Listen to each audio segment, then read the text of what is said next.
Everyone, thanks for being here. It's a beautiful morning. Before we get started, I want to recognize Marion. Where's Marion? He's 56 today. Is he here? And he brought everyone cake, so I'm excited about that. And we'll look forward to seeing that, Marion, around lunchtime. Okay. I now call to order the meeting of the Directors of the New York State Urban Development Corporation, doing business as Empire State Development, for Thursday, August 15th, 2019. As noted on the agenda posted to the internet, we welcome public comment on the items in our agenda. Speakers representing themselves may speak for up to 2 minutes, and representing a group may speak for up to 4 minutes. At this time, I ask the directors whether anyone has any potential conflict of interest with respect to any of the items on the agenda. If so, I ask you to please make an appropriate disclosure on the record now, and we will then remind you to recuse yourself from voting. I, myself, am going to recuse myself from voting on the Seneca 1. There's a project relating to the Seneca 1 building, and that's in the vicinity of the historic Larkin District, where I have always steered clear of engaging in any conversation or votes. Okay. The first item on today's agenda is the approval of the minutes of July 18th, 2019. Any questions, comments? Moved. A second. All in favor? Aye. Thank you. Very pleased to introduce you to Lennox Ruiz, VP of Global New York. He has our spotlight presentation. Lennox is quite the globetrotter, and I hope to see many pictures of Lennox around the globe in this presentation. How do we turn this on? Yeah, do we turn it on? Thank you, Commissioner All right, Zemsky. great. Thanks for Board members, There we go. very much appreciative of this opportunity to present the Global New York Division. Back in 2014, Governor Cuomo, as part of his economic development initiative, rebranded what was then referred to as the International Division to now the Global New York Division. Our mandate is to assist New York State companies that want to export their products, as well as to assist companies from abroad who wish to establish operations within New York State. We're currently headquartered in New York City. Our staff based here, as well as throughout the state, specifically in regional offices, namely the Capital Region, Central New York, Finger Lakes, and Western New York. We also operate contract representatives throughout the globe. Specifically, we are in China, Europe, Israel, Canada, Mexico, South Africa, and India. On a daily basis, our staff work with businesses throughout the state, as well as internally with other ESD divisions, many to mention here, and many are present here today as well. We also work very closely with the Strategic Business Division, our Community Development Group, through Pravina's group, who is here today as well. And within the U.S., we like to say, okay, this is what we do, but let's tell you why we do it. Some of the stats that help us in our work, and I put this up to make the case for why we do what we do. Even looking at the U.S. population today, our 330 million, even with that number, we represent less than 5% of the world's population. With that, it means that 95% of the world population lives outside the U.S. And we know from those stats that 70% of the world's purchasing power is outside the United States. We also know that exporting companies grow at a much faster rate, 22%, with sales, job creation, and employee earnings than companies that don't export. And you would think, even with those stats, that you would expect that many more of our companies would be exporting to capitalize on these statistics. But the U.S. Commerce Department will report to you that less than 1% of our companies export today.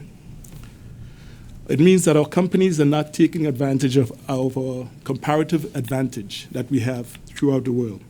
That advantage being that we our reputation for innovation, goods and services of high quality, and customer service, and notwithstanding sound business practices. So with that, I would give you a few stats just to show where we are specifically for New York State. We have over 38,000 companies that are currently exporting goods from New York State, 94% of which are small and medium-sized companies. In terms of merchandise exports and service exports, combined, we have about $127 billion as reported in 2018. Just to show where we stand, looking at other states, you'll see that New York State, we currently rank third among the states in terms of exports, commodity exports, behind Texas and California. What does that mean for New York? It shows that we still have some ways to go, or there's room for growth. I want to show just quickly in terms of our exports. These areas show the types of exports that we are currently seeing, the top 10 exports from New York State. Can I interrupt with a quick question? Sure. Why is Texas exporting so much? What is Texas, it's a great question. Texas, there's a bit of a skewing in terms of the numbers there because much of the exports are centered around oil That's what I thought. and gas. That's what I figured. All right. Yeah, and so to California. Much of it is chemicals and products that are associated with that. But I showed this to indicate that while they're skewed towards that particular industry, we have a more diverse industry distribution in terms of exports. And in Washington, I bet Boeing is an overwhelming majority of the largest exporters. Exactly. And as you said, Commissioner, you see Washington shows up as fourth. But it indicates that there's still room for New York State to capitalize on exporting opportunities. Jobs is always an indication of where we're operating, and that's a primary mandate for economic development for us. So I show this to indicate that New York City, as you can see on the pie chart to the left, relies more heavily on exports, but we can indicate there that much of our exports from New York City, the lion's share of the jobs, about 236,000, mainly come from areas such as IT, advertising, business consulting, consumer design, fashion, and so. But just exploding the light blue section there on upstate, you'll see that Western New York, Finger Lakes, and the capital region take the lion's shares in terms of jobs that are reliant on exports. And over 100,000 jobs are supported through exports upstate. Just to give a pictorial representation as to share of manufacturing as value added for exports in the regions. No surprise, you see that upstate relies more heavily on manufacturing exports, and that goes decreasing to New York City, as we indicated earlier, which relies more heavily on service exports and so forth. Well, hold on. Yes. Go back to that chart. Mm-hmm. So of all the manufacturing in the Mohawk Valley, over 70% is exported? 70% of the exporting from the Mohawk Valley, manufacturing represents 70% of all the exports from that region. Oh, manufacturing. Yeah, That's manufacturing. percent Okay. manufacturing. As a percentage of value added. So all of the manufacturing that they have in the Mohawk Valley, Of all the exports they All have. the exports. 70% Of all is the manufacturing. exports, 70% Percent. manufacturing right, in the Mohawk Valley. right, okay. Thanks. So looking out internationally, in terms of exports, trade, both in exports and imports, you'll see here that our exports, these are our top exporting countries to which we send our goods. Canada, Hong Kong. Of course, Hong Kong has traditionally played a role as a gateway to Asia. The UK, Europe, Mexico, India, China, and Israel. And so too, and imports, it sort of parallels those statistics as well. So that leads to why we have a presence, and you'll see it parallels the statistics we just showed. Currently, we're in China, India, Israel, Europe, Canada, Mexico, South Africa. You'll note that South Africa would be the exception from the list I showed earlier, in that South Africa represents a gateway to the African continent, and it's a fast-growing economy, and also provides us access to the sub-Saharan region, which is also very fast-growing. And through our recent contract with the Council of Great Lakes Governors representing Mexico and South Africa, we've been afforded access to these other South American countries. In Europe, the office is in London? It's currently in London, yes, yes. And I emphasize currently as we do. I put this up, as I mentioned earlier, to show that as we work closely on trade and investment, our sister division, Strategic Business Division, handles much of the foreign direct investment, but this shows some of the stats we've had in the last year, 2018. Over $22 million in project financing had been dispensed, representing over $219 million in investment, and these are the countries from which most of the investment originated: Canada, Australia, Romania, Germany, South Korea, and the likes. And the countries and the companies represented industries primarily in food, beverage, manufacturing, pharma, clean tech, and financial services. Has that been have we seen increase over the years? Has it been fairly constant? It has varied. It has varied. We have seen sometimes an up, down, depending on the economy, depending on sometimes exchange rates, investment, but in general, we've seen an uptick. The trend is towards an So if you go increase. back 5 or 10 years, we've seen an increase. We have seen an increase, yes. So what do we do? How do we do it? We have 3 programs within Global New York. Export Marketing Assistance Service, the State Trade Expansion Service Program, and the Global Grant and Loan Fund. We're government, so we always like acronyms, and EMAS is our first. Basically, we use our foreign offices, or representatives, if you will, to help our companies identify sales agents and distributors abroad, and also to help in providing sort of a personalized program for each of the companies that request assistance from us. We use criteria such as the fact that they must be a New York company, at least 1 year in business, shows some viability, and less than 500 employees, and at least 51% product value in New York State. After all, we are interested in promoting New York State products and services, so we ask that they indicate that there's some presence here in the operations in New York State.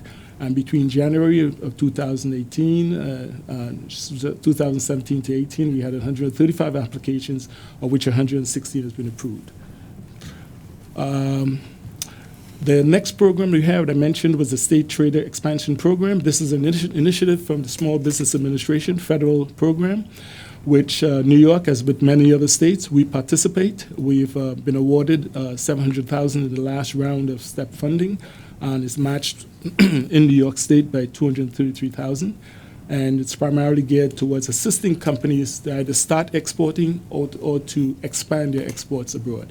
And we also assist in these areas. We have program trade missions that we, perhaps 1 per quarter on average, that we undertake abroad, where we take companies, usually 8 to 10 companies at a time, to various markets, usually where we have a presence currently. Foreign market sales trips as an extension of that service we provide through the foreign offices or the contract representatives. We encourage companies to get out to meet their potential partners. Also, we work collaboratively with the U.S. Department of Commerce. As they have representation around the world, we supplement those with our current presence in the areas that indicated on earlier. And website translation, export exhibits, and also international trade workshops for educational purposes.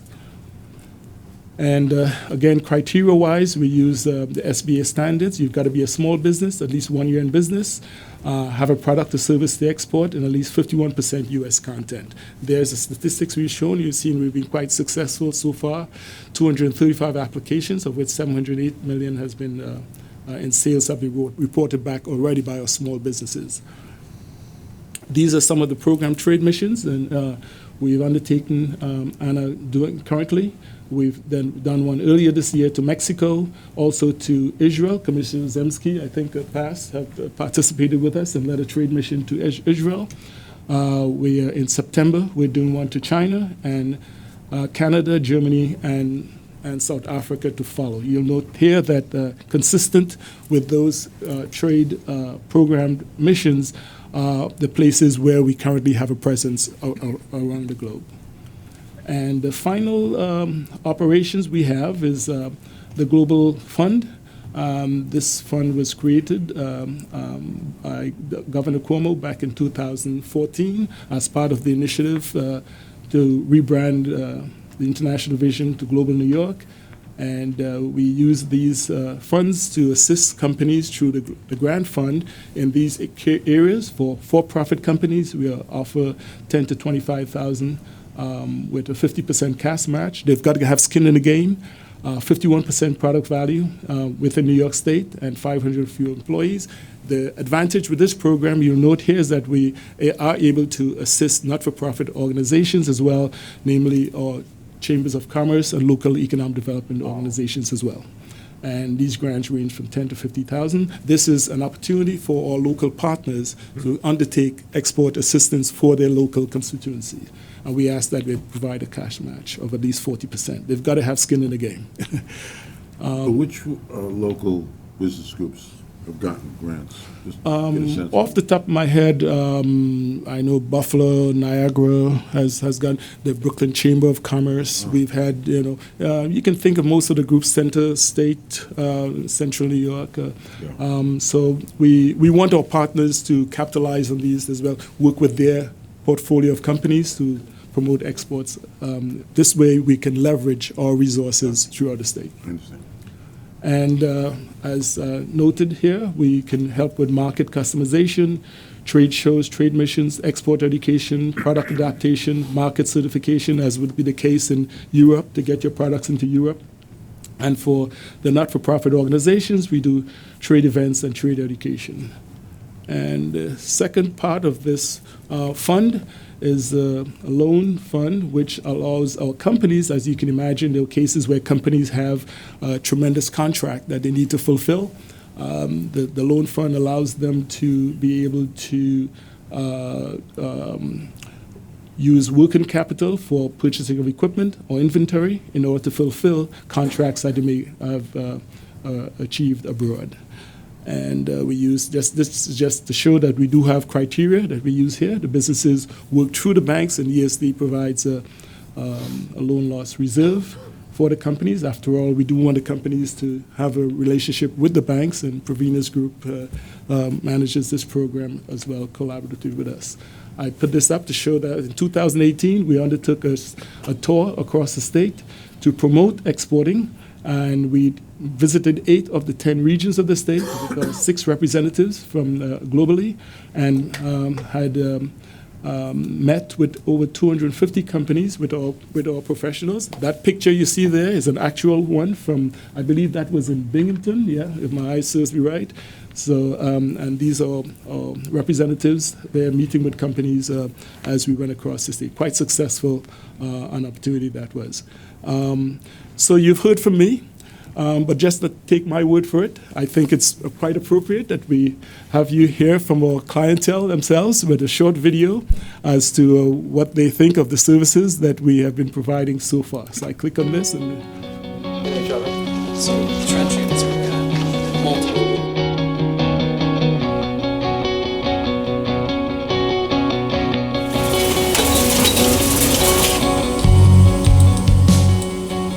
I recently did a show in Paris, and that was with the assistance of Global New York. Last year, we went to the largest water and wastewater show in China, in Shanghai.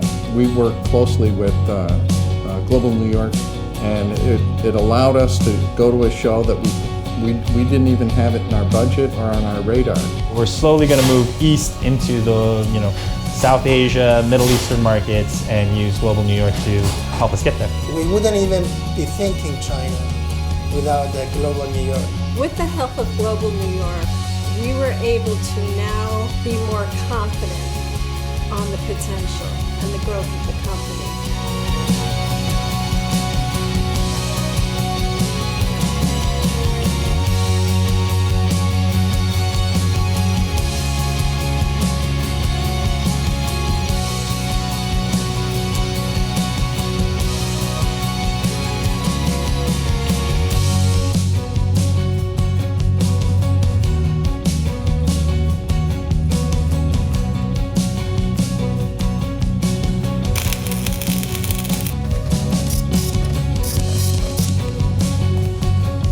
Our experience with Global New York is one that's simple, easy, and to the point. You don't have to go through a lot of paperwork or forms. It's quite simply the easiest thing we've ever done. What has surprised me most about Global New York is the personal interest that people have taken in my business. This isn't just some program where people sit behind a desk and they look at applications. They're really interested in helping me build my business, and I can feel that when I talk to them. When we met one-on-one, it became very clear what I could expect from Global New York, and they actually exceeded my expectations. I was extremely surprised and very pleased how friendly they were, especially the people I work with. Extremely friendly, no bureaucracy.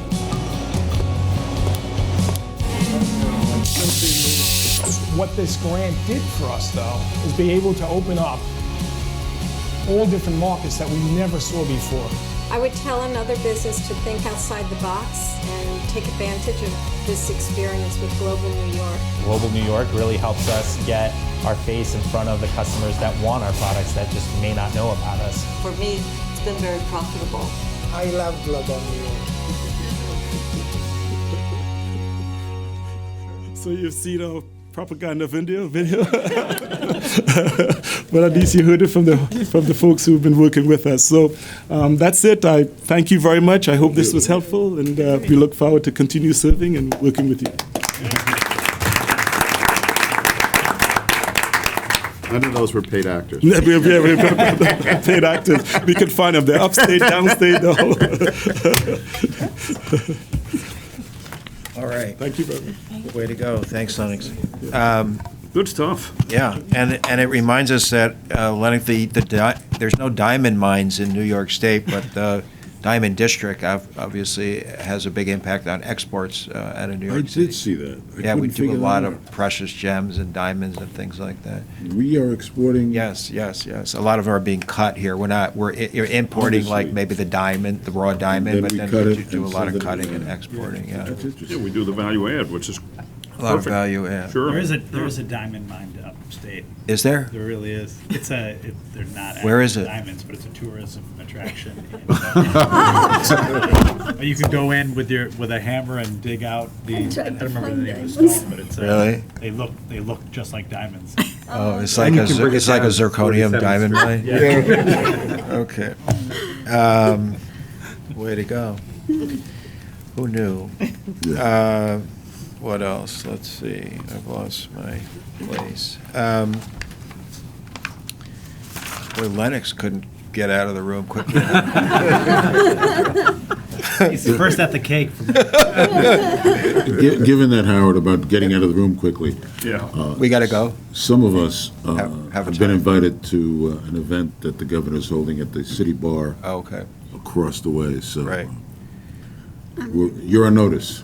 All right, great. So we'll move along. Glenn, What are they serving? that prompts me to introduce Glendon, who will talk about the overview of the projects. Glenn? Good morning, and thank you, Howard. The directors will be requested to consider 12 projects totaling $40,689,992 in grants. The project include 1 Buffalo Billion Award, 6 Regional Council Award, and 6 discretionary awards. The projects will take place in the Western New York, Finger Lakes, Central New York, Capital, Southern Tier, North Country, and Long Island regions. Leverage over $47 million of additional investment, retain 269 jobs, and create 15 jobs in the state. Thank you. Okay, thanks, Glenn. We'll start with the regional presentations. Amanda from Western New York, take it away. Good morning. The directors are requested to approve a grant of $1.5 million from the Buffalo Regional Innovation Cluster, Buffalo Billion 2, to 43 North LLC for design, construction, renovation, and furniture, fixtures, and equipment costs associated with the build-out of new office space for 43 North and its portfolio of companies. Through 5 rounds of the startup competition, 43 North's portfolio includes 44 companies, which employ more than 520 people in Western New York. The competition has also made strategic changes to the types of companies they are targeting for applications, which includes companies that have raised a certain amount of money, have 3 or more employees, and commit to staff, including their CEO, moving to Buffalo. As a result, winners of the competition are arriving in Western New York with a larger workforce and are at a stage where they're able to grow and hire in Buffalo, and which has caused 43 North to outgrow its current workspace. ESD's grant will be used for design, construction, renovation, and FF&E costs associated with the build-out of the new space located in Seneca 1 Tower. This will move 43 North in the heart of the Central Business District in downtown Buffalo and co-locate them with M&T Bank, who recently announced they will be consolidating their tech workforce from 14 disparate locations around the region into one office building, the Tower, where it will hire 1,500 new workers over the next several years. By locating alongside other tech professionals, there will be new opportunities for mentorship and engagement with with tech leaders in Buffalo, and allow the competition to pursue new clusters of the tech industry, such as financial technology startups. In addition, the move for both M&T and 43 North reactivates the tallest building in Buffalo, which was vacated in 2010, at a time when the neighborhood it sits in, Canal Side, was just being built. Bringing the workforce back into the CBD will have a huge impact on this neighborhood and spur redevelopment of this underutilized part of the city. And I just want to note that Alex Gress, the president and CEO of 43 North, is on the line with us in case there are any questions. Okay, thanks, Amanda, and thanks for joining. Alex, are there any questions from the directors to Alex or Amanda on this project? Is there a motion to, Alex, you want to say anything since you took the time to join us briefly? Thanks, Howard and Amanda. I just want to thank Empire State Development for all the support. And as Amanda highlighted, in greater than 5 full years of running of 43 North, we're very proud of the 530 jobs that have been created in Western New York, which is just the start.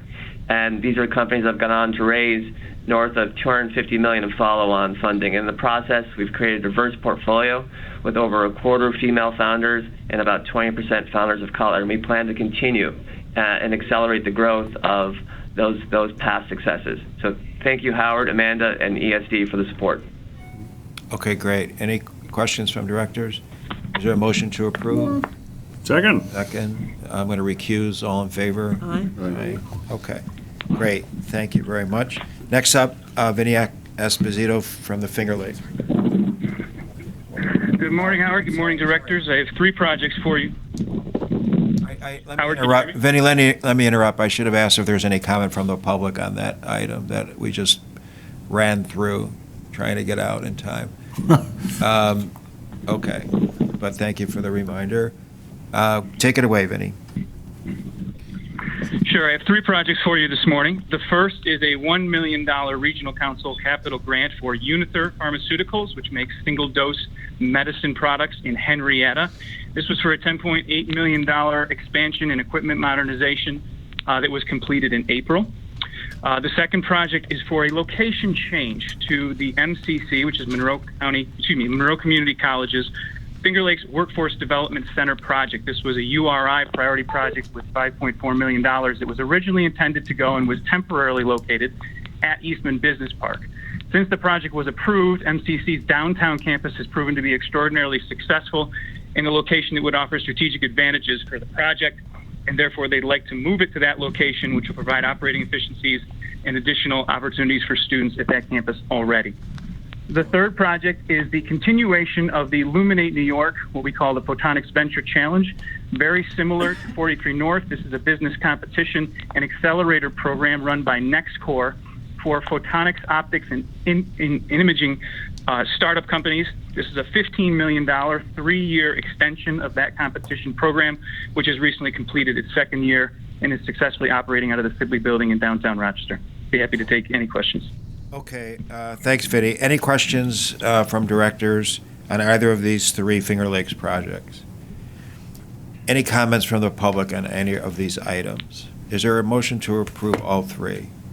Move. Thank you. Second. All in favor? Aye. Any opposed? Okay, thanks. Thank you, Vinny. Next up, Jim Fail. Jim has several items as well. Jim? Jim Fail, are you with us? Okay, I think maybe we'll circle back to Jim. Sorry. What? No, I was on mute, sorry. Can you hear me now? Yep. Take it away. Okay, sorry about that. That's right, take it away. Yeah, I'll be bringing 3 projects. I'll be bringing 3 projects this morning. The first is for the directors are being asked to approve an $800,000 grant to Acropolis Center on a $5.9 million project. This project is to purchase and renovate 66,000 square feet on Salina Street, which is the main portion of our downtown, as well as an additional 4,000 square feet that will be used for commercial use. The total project will have 26 apartments, and it continues to build out of our core downtown. And this was a Round 8 priority project, and it is on track to be completed in July of 2020. The next project is called Vine Health and Fitness. This was a downtown revitalization project in Round 2, and it's an $270,752 grant on an $810,000 project. This is to construct a full-service fitness center in downtown Cortland. It was completed in the fall of 2018. And the final project is called the Red House Art Center, and we're requesting a $900,000 grant on a $7.4 million total project cost. This was to relocate this playhouse that was in a different section of the city into the core theater section of downtown Syracuse, which is also located on Salina Street. This was a Round 4 priority project of the council, and it was completed in March of 2018. And the project will retain 7 jobs and create an additional 15. And I'd be glad to take any questions. Okay, any questions from directors to Jim Fail on either of these? Howard, just one comment. The actual grant amount for Red House is 1.3. Yeah, that was my Okay. Yep. Thank you. Any other questions from directors or any comments from the public? Okay, is there a motion to approve these 3 items? Is there a second? Thank you. All in favor? Aye. Any opposed? Thank you. Okay, thanks, Jim. Next up is Mike Yevely, representing the Capital Region. Mike, take it away.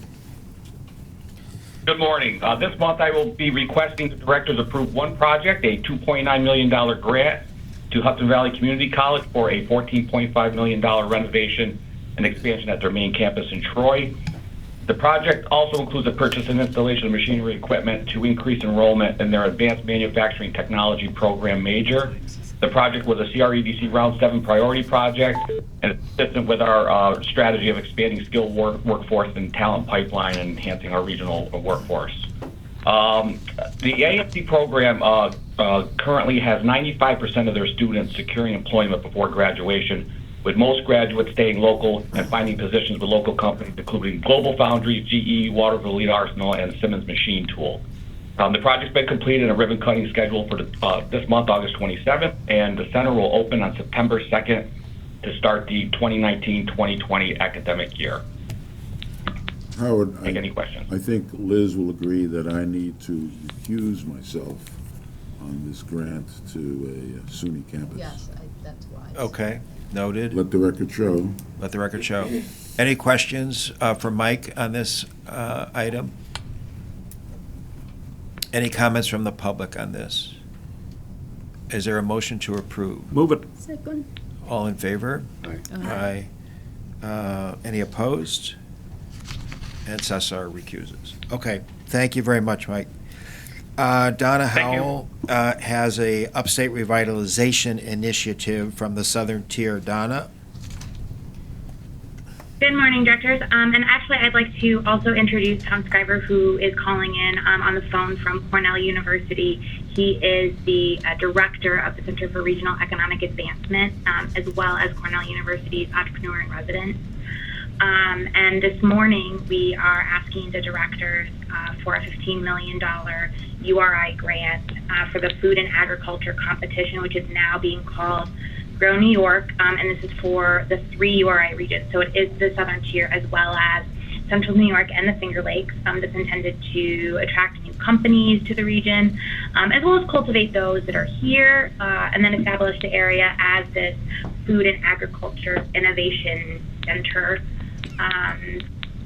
So in addition to attracting, mentoring, and awarding prize money to companies that show high impact business potential in the Central, Finger Lakes, and Southern Tier regions, this is really intended to cast a spotlight on this historic industry of growth for all 3 regions. And it's the first competition that has really combined these 3. So Cornell, in partnership with the Center for Regional Economic Advancement, will be managing a portfolio of programs that support entrepreneurship and innovation across the state. The program is the 4th ESD-funded business competition in New York State, and the 3 New York competition includes up to 60 finalists, 21 winners, all of whom will become, the brand ambassadors for the region. And just a few fun updates. The competition opened on May 31st, and it did close July 5th, and there were 199 applications for the competition, and a little bit of a breakdown is that they came from 23 different states and 16 countries. More than half of all the submitted applications came from New York, but 32% of applicants are women, and 28% of the businesses were started by women. And I'm happy to take any questions. Okay, and thank the representative from Cornell. I'm sorry I didn't catch the name. The connection wasn't that good. Can you introduce yourself again? Sure. I'm Tom Scriver. I'm the director of the Center for Regional Economic Advancement. Okay. And thank you for the opportunity to showcase this program. And the one thing I would add to what Donna said is we're very excited for our first year. We're calling it the Grow New York Summit. It's going to be held in Rochester, one of the 3 regions that are covered by what we now call the Grow New York region. And it's going to be on November 12th and 13th at the Convention Center. So I certainly hope to see a lot of you there. Okay. Any questions from directors on this project? Closer to you than it is to me. Any comments from the public on this? Is there a motion to approve? Thank you. Is there a second? Second. Thank you. All in favor? Aye. Aye. Any opposed? Thank you very much. Okay. Erin Hines from the North Country. Erin? Good morning. Hi. I'm presenting one project for the North Country today. This project is a Round 9 Regional Council priority and a City of Watertown DRI project. We are seeking board approval of $1,275,000 in Regional Council and DRI grants to Doolittle and Hall LLC for a 2-phased $4.25 million project to renovate and modernize a significant historic building in despair in the heart of downtown Watertown for commercial purposes. This downtown priority project has allowed the company, which formed in 2014, to restore and market and fill its 5 storefronts with new vibrant downtown businesses and renovate and lease 2 of 3 new second-floor office suites, with a 3rd pending. Additionally, a critical part of this renovation is an upgrade to the mechanical systems to serve tenants on the remaining floors of the building. This project is in alignment with the North Country REDC goals and the City of Watertown's DRI initiative. Phase 1 of the project is complete, and the developer anticipates completing the remaining portions of the project before the end of the year, and I confirmed that with him yesterday, so that is still on track. So I'll be happy to take any questions. Okay, any questions from directors to Aaron on this project? Any comments from the public on this? Is there a motion to approve? Move. Thank you. All in favor? Aye. Aye. Any opposed? Okay, thanks, Aaron. Kelly Baccarizzo will present the Market New York Grant Program. Kelly? Yes, good morning, Howard, and good morning to the board.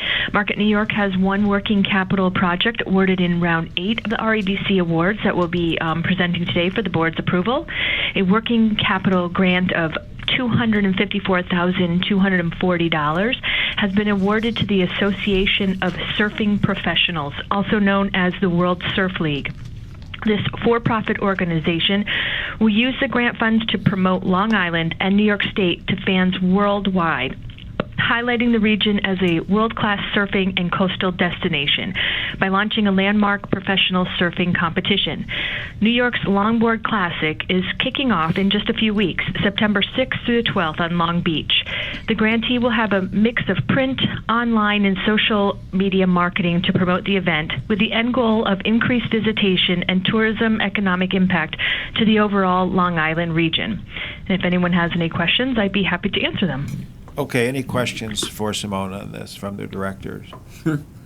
Gnarly, man. Any comments from any comments from the public? Is there a motion to approve? Move. Second. All in favor? Aye. Any opposed? Thank you, Simone. Let me see. Simone, is that all your business, or do you have anything else? That was Kelly, just Kelly Baccarizzo. Oh, sorry, Kelly. All right, next up, Simone is going to talk about Restore New York. Thank you. I have one restore item from the North Country for the director's consideration. The directors are being asked to approve a $990,000 Round 5 grant to the City of Watertown to rehabilitate 3 buildings measuring 42,000 square feet into a mixed-use development on Court Street. The project will create space for several small-scale retail businesses, add the only large event venue in the city, which will seat 500 to 600 people, and build 15 market-rate apartments. The 3 historic buildings will have their facades restored, improving the appearance of the public square historic district.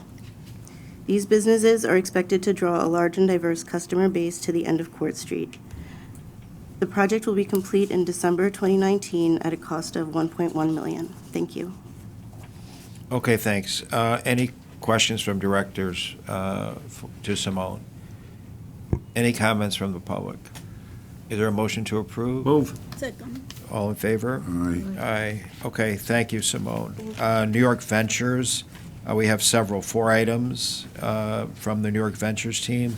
Pravina and Momo B will present these items. Pravina, are you going to start? Yep, I'm going to start. And then we'll hold all 4 of them and take a vote. Okay. So we have 4 equity investments to present to you today. That will bring our total investments from the direct portfolio to 30 investment companies, over $36 million. When this is a statistic we like to quote, we have over 40% of the companies that we've invested in have been either women or minority-led. So we are bringing you the first one, which is to invest up to $500,000 in Kangaroo Time, convertible note raise of $3.5 million, with the balance being provided by private sector investors. Kangaroo Time is a Buffalo-based New York software-as-a-service company that provides mobile and web all online one-care child management platform to child care centers. It provides clients the ability to support teachers with classroom automation, manage employees, simplify compliance, regulatory reporting, and payment collection, and also allow parents to communicate while increasing the center's profit margin. It moves the center's management from paper all the way to online and ensuring that there is both communication, both words, and also children are taken care of. Kangaroo Time was also a winner of 2017 of 43 North and moved from Long Beach, California to Buffalo, hiring a number of local programmers along with its CTO. The company is growing more than 100 subscribing centers across the nationwide, and the proceeds from this round will be used to hire key executives to support sales and marketing growth across the country. The second, and I'm saying this on behalf of Clayton Besh, this will be our last battery company that we will be investing in. So it's Urban Electric Power. We're asking to invest up to $500,000 into raising a $5 million convertible note, with the balance being provided by private sector investors. Urban Electric Power is headquartered in Pearl River, New York, licensed at technology from City University, New York in 2013, and is now the manufacturer of a unique, patent-safe, low-cost, rechargeable alkaline battery. The company's technology has taken the common household once-used throwaway kind of batteries and has replaced it with cheap, plentiful source of material that makes it rechargeable, so therefore cutting down on the environmental waste. The company's development and commercialization of rechargeable alkaline batteries offers a safe, non-toxic, non-flammable solution which is not in the existing global supply chain. Urban Electric has provided tens of thousands battery cells at its pilot manufacturing plant in Pearl River. These batteries meet the requirements of several high-value applications totaling a $5 billion market opportunity, including residential and commercial backup power, solar storage, and grid services for peak demand. The company is looking to use our funds to enhance manufacturing and to form additional partnerships across the globe for market growth. And I'll turn the rest over to Momo. Thank you. We're asking the directors to approve up to $500,000 into Series A preferred stock into GiveGap. GiveGap received state support through the Innovate New York Fund, which invested $1.228 million into the company in prior financing round. New York Ventures invested $1.5 million in June 2018. It is an existing portfolio company based in Ithaca, New York.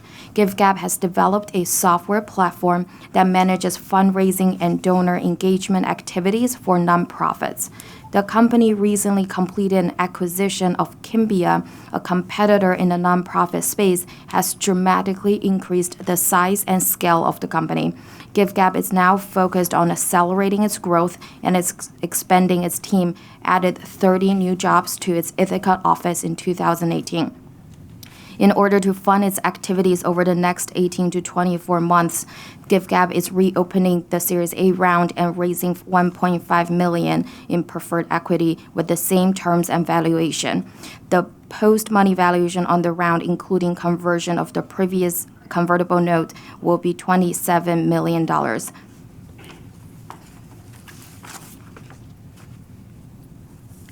We're also asking the directors to approve investment of up to $333,000 into Series Seed financing into SoundMind. To date, SoundMind has not received any New York State funding. It is a minority and woman-founded led software as a service company in New York City that provides conversational artificial intelligence applications to institutions and consumers in the senior care space. Most senior homes are very understaffed. This results in overworked caregivers and neglected senior residents. Even the high-end homes operate in a low-tech and inefficient way that the seniors feel lonely, isolated, and depressed while the caregivers are overworked. This problem is only growing bigger due to the aging of the baby boomer population. SoundMind provides residents, caregivers, and families voice-enabled access to care plans, activities, member profiles, and more through a network of voice-enabled devices such as Alexa or Google Homes. Based on a 6-month study conducted by one of the facilities, seniors using SoundMind have experienced 44% reduction in depression. Another facility has reported 92% adoption rate of SoundMind by the residents versus less than 10% previously using smartphone or tablets. In order to fund this activity over the next 12 to 18 months, SoundMind is raising up to $1 million in Series Seed preferred based on a fully diluted pre-money valuation of $6 million. We will invest up to $333,000 into this investment round, with the balance being provided by private sector investors led by Hearst Labs, a New York-based corporate venture fund of Hearst Group. Hearst Labs focus on investing in early-stage social impact women and minority-founded companies. We will receive the same terms as the private investors. Okay, thanks. So you've heard 4 potential investments for New York Innovation Venture Capital Fund. Are there any questions from directors to Pravina or Momo on either of these items? I think I may have lost. Go on. Sorry. I just want to know in specific, how is it that it decreases depression in seniors? So the facility do a monthly survey on the depression rate of the seniors, and they tracked it for 6 months after starting deploying SoundMind. So SoundMind is an element of how the facility manages it. Basically, the seniors have the ability to manage a lot of the non-medical, non-urgent activities without having to call nurses. And it goes through anything from live streaming community activities to using entertainment, or simply understands what kind of programs are being offered, which makes the seniors feel very empowered and independent. So they have a computer and they can see what's Or is this just Alexa? Is this just sound, or is there So there are two, there are two elements to this. There are two parts of the interface. With the seniors, it's just sound, and this application is built on top of Alexa software, so they don't have to manage using any hardware. On the other side of the interface is actually the senior facilities, and they have to log into their account that they can manage these activities live. Whenever there is a new request, it shows up on their screen, and they get a phone alert, so they can immediately go take care of them instead of going to the room, asking what they need, go back to do the activities. Got it. Okay, other questions or comments from directors on any of these 4 venture investments? So 2 questions on urban electric power. Just so I understand, the battery it's a stationary usage, so for both residential and manufacturing, is that the idea? That's correct, yeah. Okay, so it's not car focused? It's not car focused, no. Perfect. And then second question on GiveGab, as I understand, they've done an acquisition, and then they've also grown the company, but the valuation on the round has stayed the same? Yep, I'm sorry, go ahead. It's because they're reopening the Series A that they have previously done, so that they can keep all the terms very streamlined for a very fast round of fundraising for now, which provides the working capital to support a large team that they have to pay on an expenses basis, and that's to prepare for the next round of fundraising. So we're optimistic that the company's going to grow. This is really a means of getting money into the company quickly. Yes. Okay. Thank you. Other questions from directors on either of these 4 projects? Comments from the public on any of these projects? Is there a motion to approve all of them? Eric, is there a second? Second. All in favor? Aye. Aye. Any opposed? Okay, thanks, Pravina and Momo. Appreciate it. Jonathan Byers up to present new market tax credit.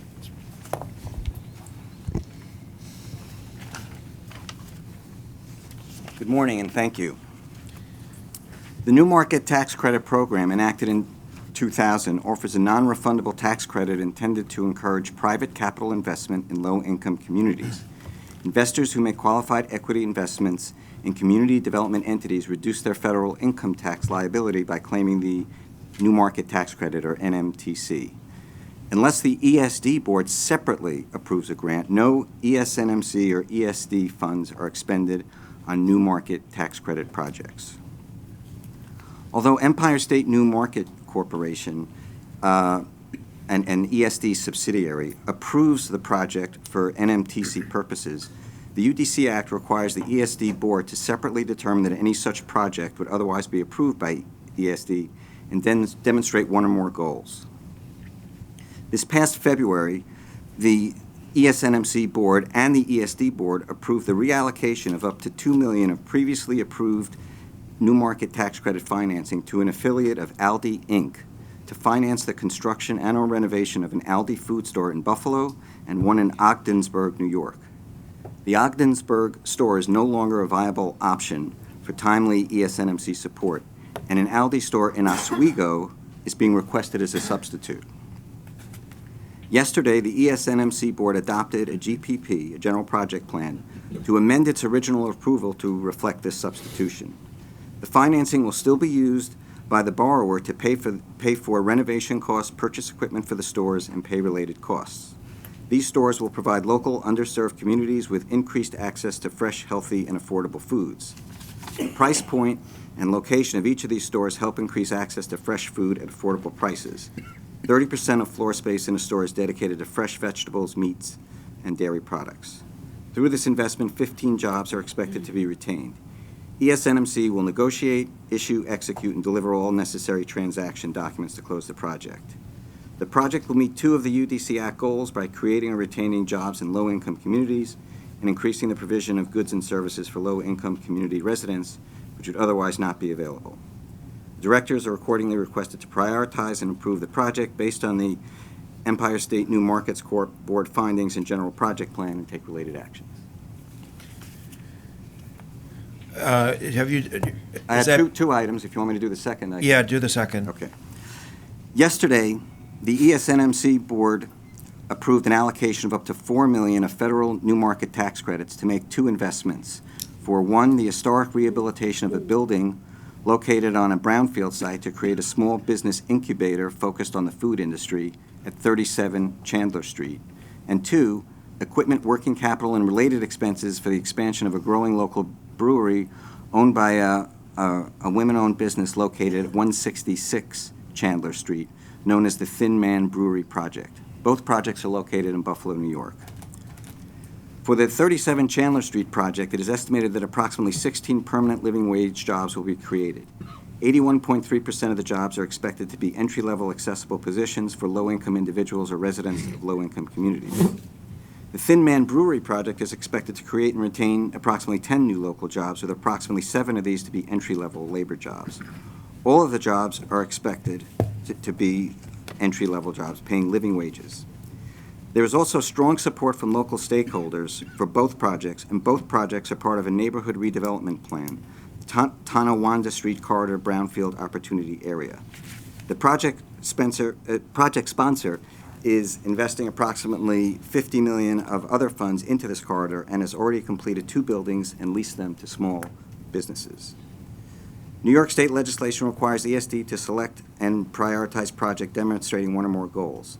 Together, both projects fulfill 4 of the 6 statutory goals: creating or retaining jobs in low-income communities, increasing the provision of goods and services for low-income community residents, supporting minority and women-owned or controlled businesses, and finally, leveraging further investment in low-income communities. Directors are requested to make findings and determinations to prioritize and approve the project based on the Empire State New Market Corporation board findings and project plan. Okay, any questions or comments on either of these 2 new market tax credit allocation projects for Jonathan? I'll point out, because I can't help myself, that we typically aren't supporting retail, which this is, but this is consistent with the new market tax credit federal legislation, so I don't want to suggest we shouldn't or couldn't, but I do want to point out that in our tradable sectors focus, we are typically not supporting supermarkets, and I'm sort of hoping in the future we don't bring up a lot of supermarkets.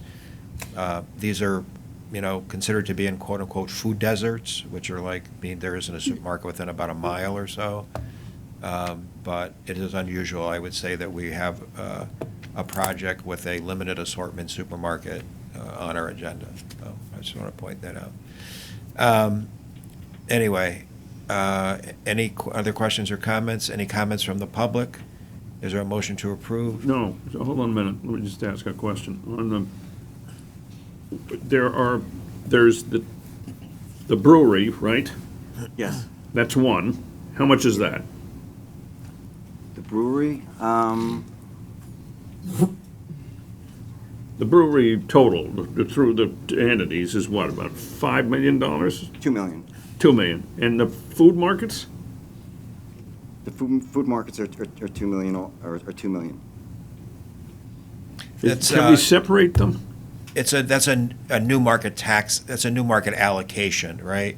Correct. It's not the cost of the project. It's the amount of new market allocation. And it's a tax credit, right? Correct. Against what? What tax? It's a tax credit for their investment in the project. Yeah. So they invest a certain amount, and then they get What a credit that taxes? offsets their other tax liability. They're being relieved of what tax? income tax? tax on- Sales taxes or something like that? Federal tax credit, so That's a feather. there's the private investors that invest in the project, they receive the tax Got credit. it. Yeah. Now, are they separable here? That the requirements for the Thin Man Brewery on a brownfield versus the supermarkets? Are they Well, separate? Yeah, no, those are separable? separate. The Aldi, They're separate the Aldi projects. supermarkets have, it's one sponsor, one borrower, and there are two stores that are part of the project. Then the Thin Man Brewery and the 37 Chandler Street are two separate projects, but the same sponsor is sponsoring it, so we included them in one item. Okay, I get that. When I looked at this, I appreciated the brewery. I don't know why. I don't drink much of anything, but I share the chairman's thought about this food market thing. What happens if we don't approve this food market? Does that mean they're not going to be built? What are the implications if we don't approve the food markets? Because I'm thinking of all the other food markets, Hannaford and Tops and Stop and Shop and all these guys. For what it's worth, I would just like to say I've spent most of my career doing affordable housing in low-income neighborhoods, and you cannot get grocery stores to move into low-income neighborhoods. It's You a got serious it. problem. Low-income people have to shop at bodegas and Yes. pay twice as much Yep. as what people in middle and upper-income neighborhoods pay. It is Yep. very difficult, and the margins are very tight. So while I appreciate the retail issues, I can say from my career that this is an extremely real issue, and there's very few grocery stores, Stop and Shop, and Hannaford and others won't go into low-income neighborhoods. It is a real problem. So for what it's worth, I just I offer agree with that. Well, I know the Aldi stores are smaller stores. I've been in several of them, shopped in several of them across the country. I'm just trying to figure, this is a federal tax credit program. Yes. Yep. These people are going to be, the investors will be relieved of paying federal income tax because they are investing in these supermarkets that are going into food deserts. All right, is that the way it's going to be? Yeah. Okay. Yeah. I move. They get to sell some of these tax credits, and that helps defer the capital cost. Right, of I the get project. it, but Is really how it works. And Okay. just to be clear, it's the ESD subsidiary, Empire State New Markets Corp., that analyzes which projects and applies for the credit. And there are many reasons that I go into it if you want the detail, but there are many reasons why these smaller projects were highly desirable in order to enable us to apply for the credits and get the credits, because smaller projects are more difficult. Right. And so we made a representation when we applied for this allocation that we would do smaller projects. And as we discovered, the reason why the community development, the federal agency, the Treasury Department that administers this program, encourages applicants like us to do the small projects. So we've All right. actually found it difficult to Got it. find enough projects. Folks, we're on a tight time frame. We've Okay. dedicated a lot of time to this Thanks, project. I second. Probably my fault.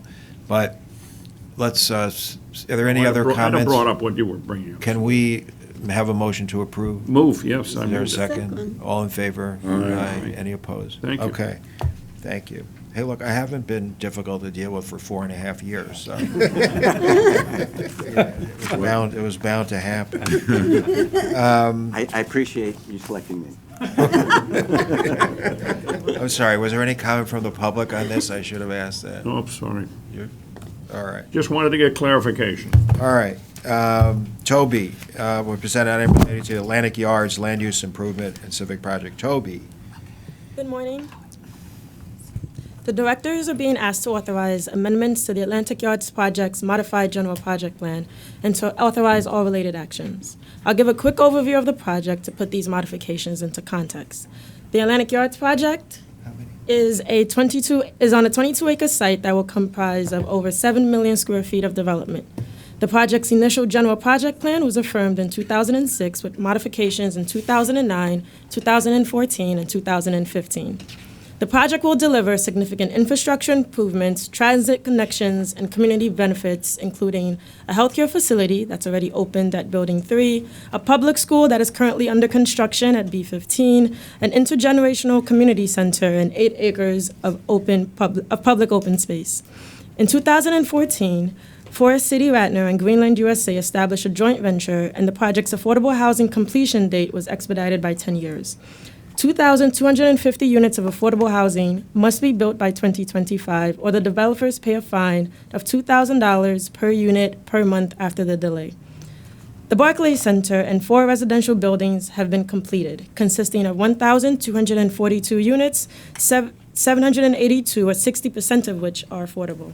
In 2018, Greenland Forest City Partners transferred the development rights for 3 sites to the Brodsky Organization and TF Cornerstone developers with strong track records for performance in New York City.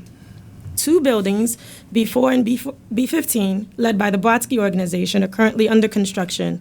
These buildings will have a total of 350 affordable units. One of the buildings, B15, will also have a public middle school. 2 buildings, B12 and B13, will be developed by TF Cornerstone and are expected to commence construction in first quarter 2020. The buildings will deliver upwards of 200 units, or at least 25% of all units built affordable. Most of today's proposed modifications relate to these 2 buildings. Here's a slide that illustrates the proposed modifications. For those who may not be familiar with the site, I'm sorry we couldn't zoom in more detail, but you have the Barclays Center, which is the large gray building to our left. And each building or each site that's impacted by these modifications is highlighted in a different color. I'll note that buildings 12 and 13, which are highlighted in red, the modifications don't encompass that entire space. It's just to better note for you the 2 sites that are being modified as part of these items. The Atlantic Yards Community Development Corporation, AYCDC, ESD's advisory subsidiary for the project, unanimously recommended 7 of the proposed modifications before you. Changing the Building 5 design guidelines drawings, that's the building that's highlighted in blue, reducing the project's parking requirement from 1,200 to 1,000 spaces. That's part of the highlight in red. Changing the Barclays Center Arena bicycle parking requirement from 400 valet spaces to at least 100 outdoor spaces. That's the little fuchsia, purple symbol next to B1 right in front of the Barclays Center. Transferring 10,000 square feet from Building 15 to Building 12. That's the cloud-like overview on B15 and B12, changing the distinctive architectural design element requirement on Buildings 9, Buildings 12, and Buildings 13 from 3 facades to 2 facades. What we've done is we've just highlighted parts of their facades that would be facing the open space for those 3 buildings. That's the black bracket. And changing the open space major north-south walkway width from 16 feet to 12 feet. Those are the arrows, the dotted arrows that you see here over parts of 2 or 3 sections of the project. Permitting ventilation structures in the open space around B11, B12, B13, and B14. Those are the small dots that are within the red outline of B12 and B13. There was a tied vote 4-4 and no recommendation on 1 proposed modification, which is clarifying that 105,000 gross square feet recreational facility is an allowable use. The proposed indoor recreational facility, a field house and fitness center to be operated by Chelsea Piers, would occupy below-grade space at parcels B12 and B13. Programming at the recreational facility would include gymnastics, soccer, and a learn-to-swim pool, among other fitness and recreational classes and activities. Chelsea Piers has committed to providing 50% discounted rates to all B12 and B13 residents, as well as free outdoor summer classes in the Pacific Park open space. The operator is open to establishing partnerships with local schools and organizations, and as it is done in other locations, and has a multi-million-dollar scholarship fund that provides training programs, athletic trips, and sports camps for undeserved children. There have been some requests for a supplemental environmental impact statement to be conducted before approval of this recreational facility modification. Rachel Schatz, to my left, Vice President of Environmental Planning and Review, will now discuss the analysis that was done for this modification.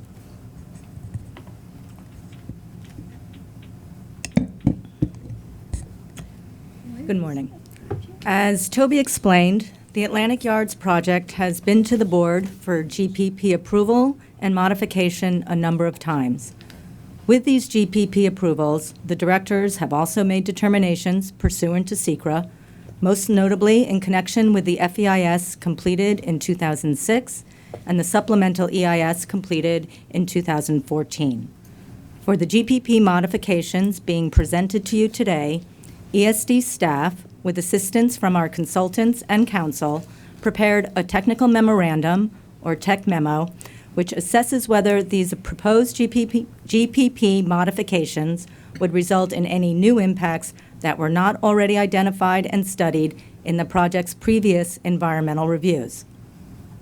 Specifically, the tech memo analyzes the potential effects of all 8 proposed GPP modifications across the relevant categories studied in an environmental impact statement and concludes that there are no new adverse impacts that would result from these project changes that weren't already identified and analyzed in the final EIS of 2006 or the final supplemental EIS of 2014. Some of the AYCDC directors questioned how a recreational facility over 100,000 square feet in size could be found to not have an impact on the neighborhood.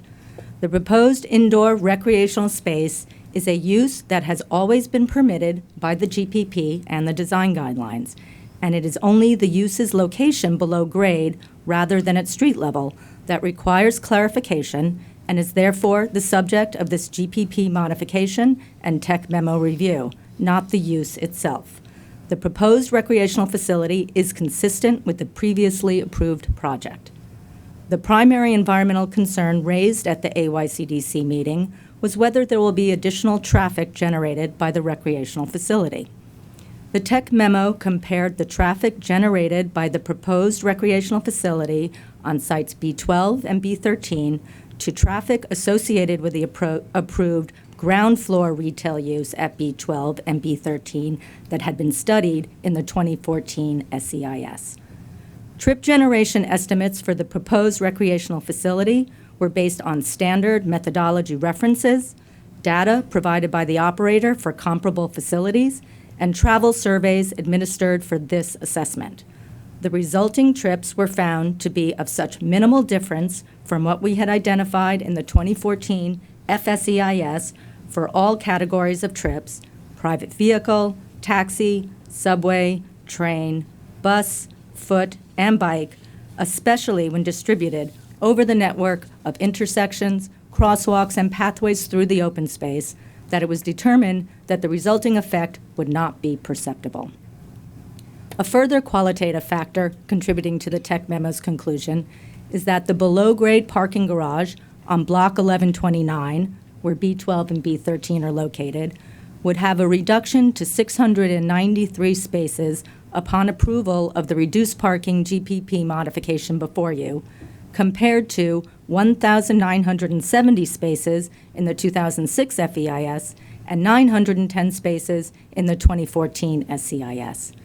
When the recreational facility is considered along with the substantial reductions in the size of the parking garage on the block, there actually will be fewer vehicle trips in and out of the garage and less traffic on Dean Street than what the original approved project contemplated.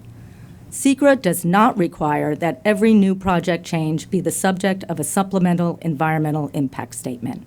When a lead agency is evaluating whether to prepare a supplement, it examines whether changes in the project have the potential to result in any new, previously undisclosed or unevaluated impacts that may or may not have a significant adverse impact. The SECRA handbook states that this evaluation may take the form of a comparative memorandum. That is the objective of the tech memo. It is the initial analytical effort to determine whether an SEIS is warranted. ESD has undertaken that analysis. We have prepared a tech memo that assesses all 8 of the proposed GPP modifications and all the environmental categories included in an EIS, and the analysis results indicate that no new significant impacts would result and no SEIS is needed. I'd like to add that the tech memo in its final form varies slightly from the draft version that was shared with the AYCDC directors. Based on their comments and feedback, We clarified some language and made revisions to reflect the request that a proposed playground not be located near ventilation structures. Thank you. Okay, thanks, Rachel. Thanks, Toby. So, sorry. I know we have six members of the public here to make comment. Let me ask if there's any questions from directors before we invite public comment. So I'm not sure who's going to introduce folks to speak. Who is? The first speaker Okay. is Gib Bakari. Okay. Thank you. Good morning, everyone. My name is Gib Vaconi. I'm a member of the Prospect Heights Neighborhood Development Council, and our organization was one of the community organizations that were part of a coalition in 2014 that settled with this agency, and that settlement resulted in an acceleration of the project's affordable. I think I get 4 minutes, by the way. I'm speaking for an organization. That settlement resulted in the acceleration of the affordable housing deadline from 2035 to 2025 and resulted in the creation of the Atlantic Yards Community Development Corporation. In November of 2018, I was appointed to the board of the AYCDC by the Speaker of the New York State Assembly. I don't speak for any other directors of AYCDC today, but I do want to explain why I voted for further environmental review in the AYCDC meeting that was mentioned before. I believe that the nature of the fitness center and the field house change is being misrepresented. This was originally characterized at a public meeting on July 16th as a clarification on commercial use on residential blocks. It then came to light during the course of that meeting that the 105,000 square feet proposed for the facility would not be subtracted from the 336,000 square feet of commercial use approved for the project, nor would it be subtracted from the 247,000 square feet of retail use. Instead, it's a new 105,000 square feet of use being added to the project. It is not within the scope of the project definition. The project definition covers retail use, hotel use, arena use, and residential use, but makes no mention of recreational use. And you are being asked to amend a section of the design guidelines that does not talk about floor area. The section of the design guidelines they are proposing you amend only covers ground floor use and streetscapes with no mention of floor area at all. If we were to amend the project definition, it would be necessary and more indicative of the need for an environmental review. The AYCDC board was actually asked to approve this change at its meeting of July 22nd without access to the tech memo. The directors declined to do that, and the tech memo was made available to the AYCDC directors to review. Upon review, it was found that the baseline traffic data that Ms. Schatz mentioned was discounted in the case of the field house by 50%, and in the case of the fitness center by 30%.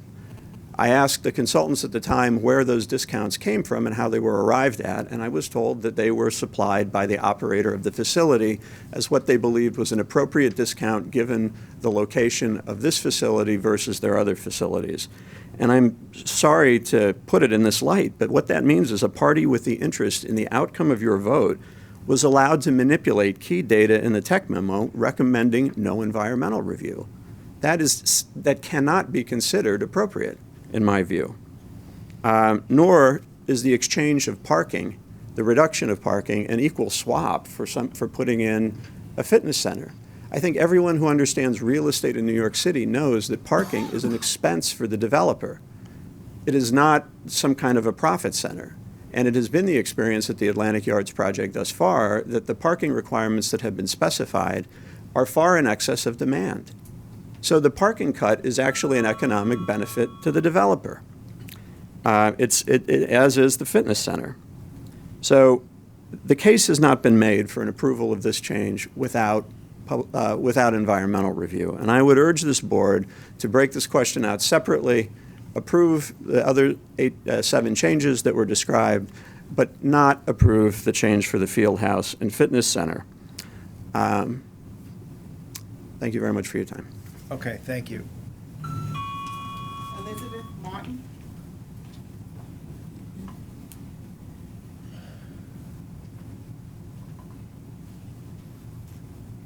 Good morning, everybody.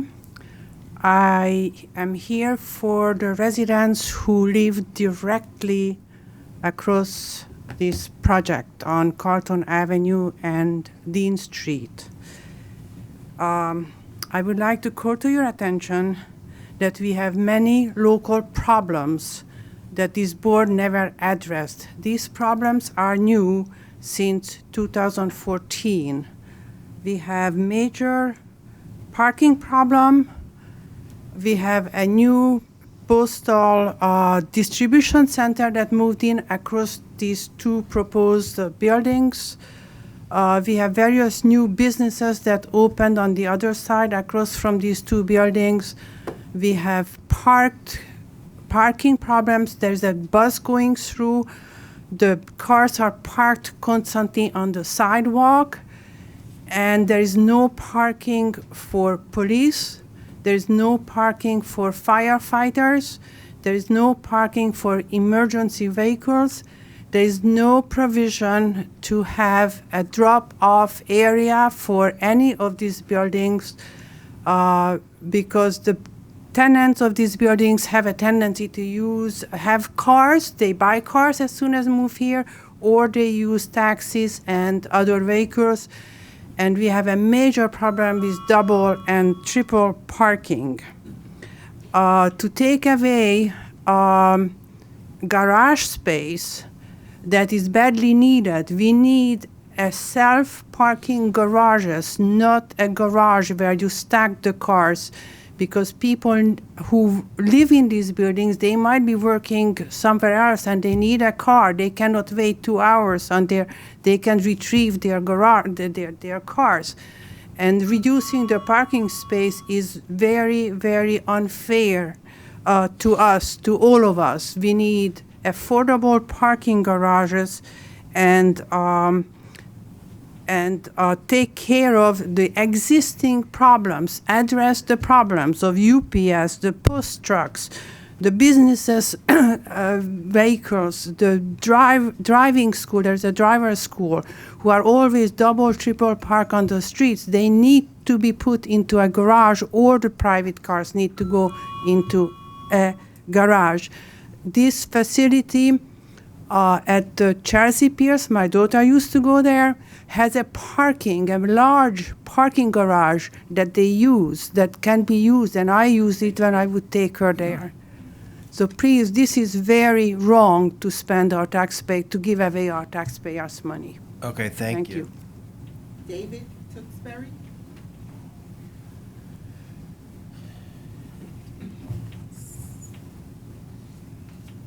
Thank you. Thank you for allowing me to speak. My name is David Tewksbury. I'm a principal of Chelsea Piers Management. Myself and my two partners opened Chelsea Piers in New York almost 25 years ago. We opened a 500,000 square foot facility in Stamford 7 years ago. 15 months ago, we opened a fitness club in a TFC building on Bond Street last June. Collectively, we employ nearly 1,500 people. Our business and our lifeblood has been youth sports and recreation. The owners of TFC asked us about a year ago, would we consider putting recreational sports facilities in this Atlantic Yards project? We looked at the space that was available and the location, and we determined we could put in what we call a field house facility, which has youth soccer, gymnastics, learn to swim programming, and an adult fitness club. The field house facility would be approximately 60,000 square feet, and the fitness club about 35,000. TFC was willing to give us a very attractive lease to allow, sports and recreation is not like running a high-end restaurant or a fancy retail space. It's a lot of people, and you need a lot of space. They were willing to give us a very attractive lease. We came up with a good plan, and we're moving forward. The reason TFC wanted us in the project and involved is they wanted an amenity that was bigger than was just offered to the residents of the building, but that would be a center for the neighborhood and a larger radius in Brooklyn to attract families and kids. Okay. Thank you. Okay, thank you.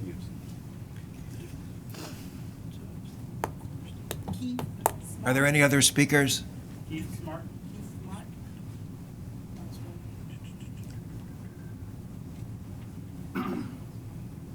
Good morning. My name is Keith Smart, and I'm the Regional General Manager of Chelsea Piers Fitness. I grew up in Brooklyn, born and raised. Prior to my role at Chelsea Piers, I was an Olympic silver medalist, 3-time Olympian, and I would travel to the Upper West Side from Brooklyn for fencing practice because there was no other facilities in Brooklyn that allowed for sports training. I'm intimately familiar with the neighborhood. My father grew up at 540 Dean Street, and I spent countless hours playing in Dean Street playground over the years, and the opportunity for kids from Brooklyn to develop and become Olympians or get college scholarships due to a facility like what we're planning to open at Atlantic Yard / Pacific Park is unimaginable to me as a kid, so I'm very excited about it. At Chelsea Piers Fitness, we are laser focused on doing community programming. We offer free yoga at Fort Greene Park, run clubs in Prospect Park, cardio classes at Ashland Plaza. It's something I'm very passionate about. We also do community events within the club, open to the public, around speaker series with entrepreneurship, supporting local businesses with highlighting Greenlight Bookstore, and the Mark Morris Dance Group. So I think it's a great opportunity for residents of Brooklyn. Myself, just having grown up in that neighborhood, I know it would be a really great opportunity for everyone. Thank you. Thank you. Congratulations on your athletic prowess in clearly a mainstream sport. I wasn't going to go to the NBA. So. What is your blade? Saber. Your saber? Yeah, my sister's full. Any other speakers? There are no more. Okay, so I think. Mainstream.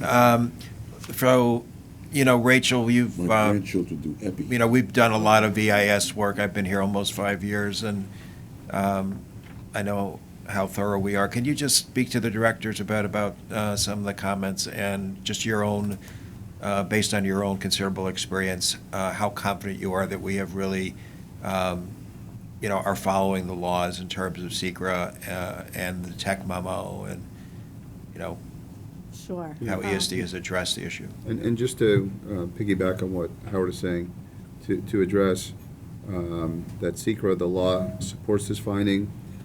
2, to confirm that there's no new adverse or significant impact that differs from any previous reviews, and that this won't add any additional traffic, pedestrian, otherwise, which relates to that last comment. So. Right. So as the directors know, we have to do an environmental review for every project that comes before you. So that's quite a large number of projects.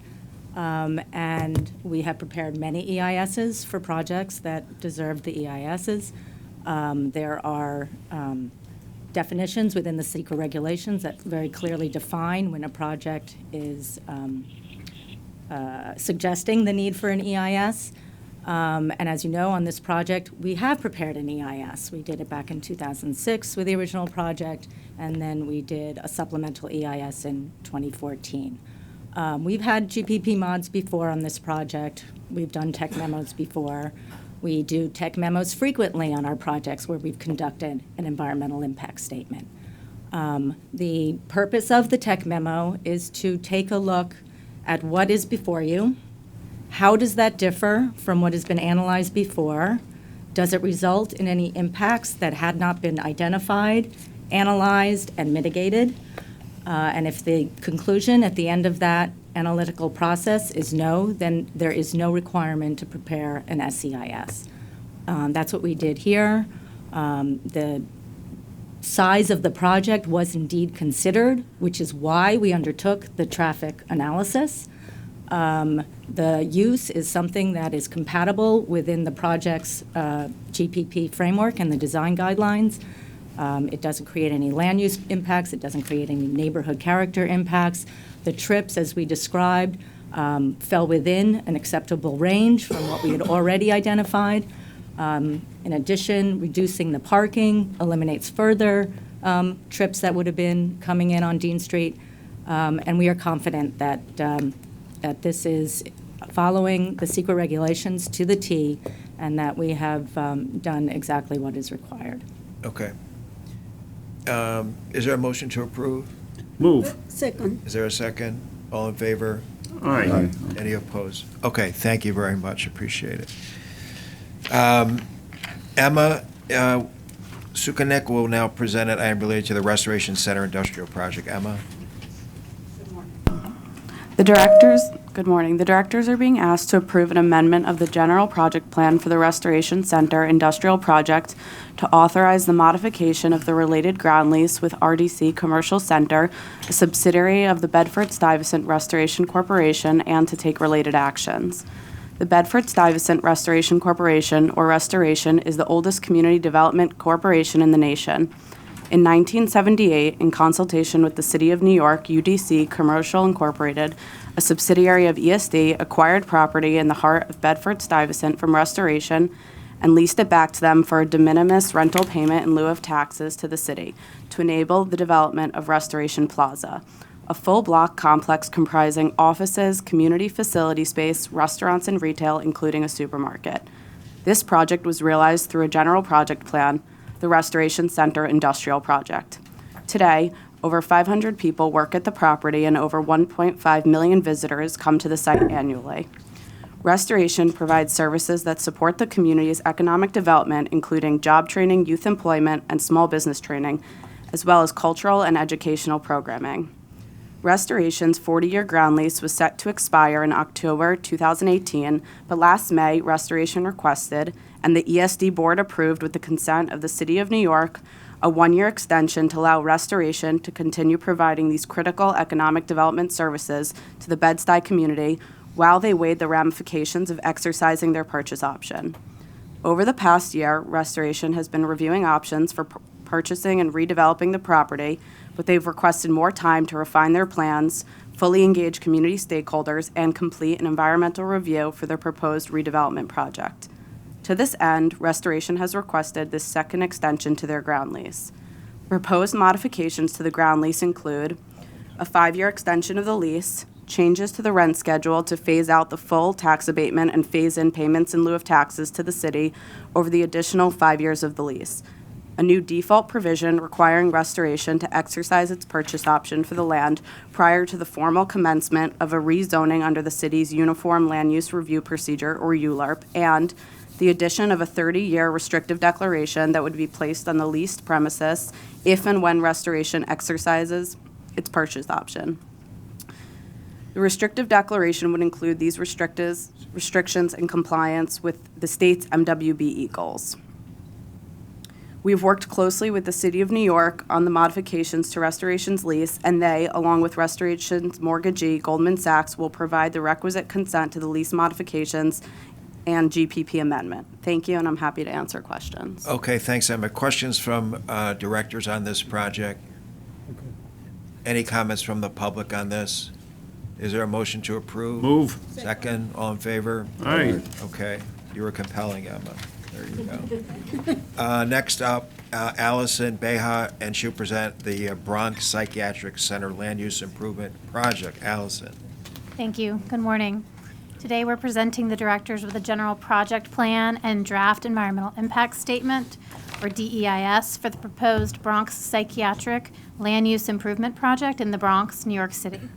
Your materials contain the full details of the project. I'll just provide some highlights, starting with a brief background. The project site is a 34-acre parcel in the Morris Park neighborhood of the Bronx. It's currently owned by the Dormitory Authority of the State of New York, otherwise known as DASNY, and operated by the New York State Office of Mental Health, or OMH. As part of an effort to enhance efficiency and improve services, OMH recently consolidated its operations onto an adjacent site, freeing up the project site for development. In 2013, ESD issued an RFP for the site, seeking uses that would create new jobs and stimulate economic activity in the Bronx. Upon completion of the competitive process, ESD conditionally designated Simone Development Companies to redevelop the site as a medical and commercial office campus, an extension of their existing Hutchinson Metro Center next door. project will create nearly 2 million square feet of rentable space intended for commercial and medical offices, college or trade schools, employee and student housing, supporting retail uses, and a hotel. Conceptual illustration of the development is in your materials. The project also includes dedicated community facility space, more than 8 acres of open space, and parking facilities. The project is anticipated to create 2,600 construction jobs and nearly 8,000 permanent jobs. The developer will pay a purchase price of $14,959,154 for the site. The proceeds will be used by DASNY to satisfy a portion of the outstanding bonds that financed improvements on the site.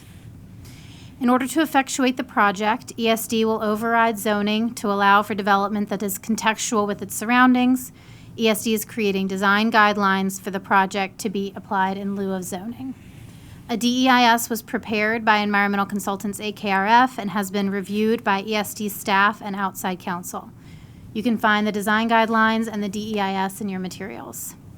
This project promises to create new jobs and economic vibrancy, further establishing the Northern Bronx as a commercial and medical hub. I'm happy to answer any of your questions.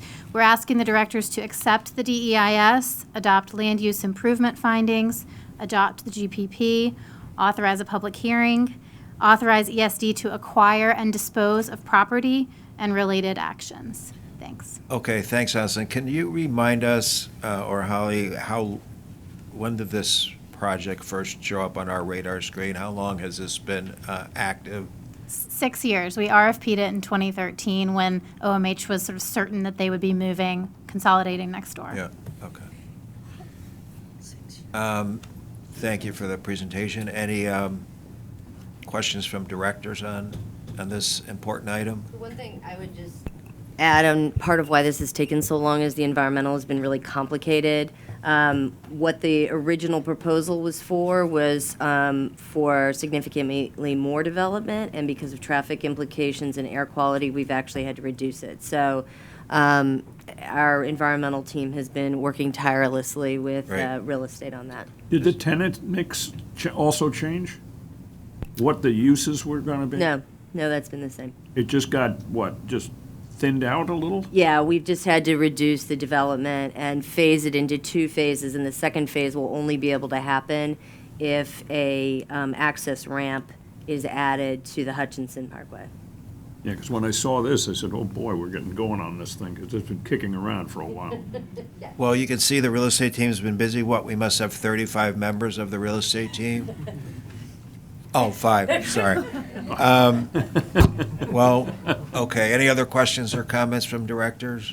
Any comments from the public on this? Is there a motion to Move, absolutely Is there a second? move. Great. Thank you. All in favor? Aye. Any opposed? Okay, team, well done. Thank you. Next up, Kevin Eunice has several admin action items, and then we'll hold our vote till all 4 of them have been described. Kevin? Beautiful, thank you. Today we have 4 administrative action items for your consideration. 2 of these items are in partnership with the Department of State. And on the phone for any questions is Keisha Santiago, who is the Deputy Secretary at DOS. The 2 items that are in partnership with DOS are contracts to provide planning services to 10 downtown communities designated as part of Round 3 DRI initiative. Contracts to provide planning services to help rehabilitate communities and ensure the well-being of shoreline communities located in the 5 regions along Lake Ontario that have been damaged by flooding in recent years. In addition, we have 2 contracts for consulting services relating to small business grant program for the Buffalo Billion East Side Corridor Economic Development Fund. On the line, should you have any questions related to those items, is Amanda Mays. Thank you, and we are happy to answer any questions you may have. Okay, thanks, Kevin. Any questions or comments from directors on these 4 administrative items? What we call the Cesar Perales Downtown Revitalization. Any comments from the public on these? Is there a motion to approve them? Is there a second? All in favor? Aye. Aye. Okay, good. Motion carried. Is there a motion to adjourn the meeting? I move. Okay. Thank you all. Boy, some I think we. really Very good. great projects. What?